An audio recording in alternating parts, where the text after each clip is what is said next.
আসসালামু আলাইকুম ভিউয়ার্স, আপনারা দেখতে পাচ্ছেন একটা ট্রাক্টর গাড়ি এখানে ফাঁসছে। ড্রাইভারকে বলে আমি দায়িত্ব নিলাম যে ভাই আমি গাড়িটা উঠাই দিই। ইনশাল্লাহ উঠাইলাম, উঠাই নিয়ে সামনে আগাই নিয়ে যাচ্ছিলাম। তো ড্রাইভার ভাই বলল যে ভাই চলেন আগে আপনি একটা টিপ মারে আসেন। তো আমি একটা টিপ নিয়ে আসতে এলাম এইটা বুড়াবুড়ি গ্রাম থেকে।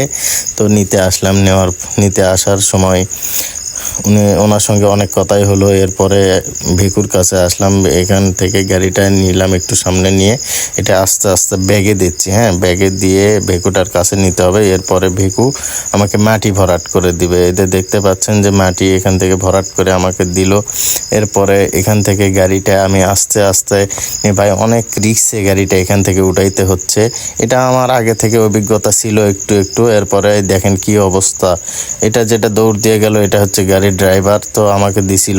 তো আমি ইনশাল্লাহ পারলাম, এখান থেকে গাড়িটা উঠাই নিয়ে আসলাম। আস্তে আস্তে বলল যে ভাই আপনি তো গাড়ি চালাতে ভালোই পারেন, গাড়িটা চালান, তাহলে গাড়ি একটা কিনেন।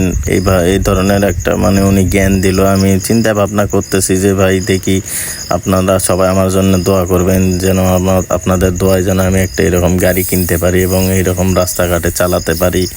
সবাই ভালো থাকেন, সুস্থ থাকেন। ভাই একটা কথা হলো কি যে মানুষের কোনো কর্মকে ছোটোভাবে দেখতে নাই। কোনো কর্মকে ছোটোভাবে দেখতে নাই। কর্ম তো কর্মই, কোনো কাজকে ভয় বা অবহেলা করতে নাই।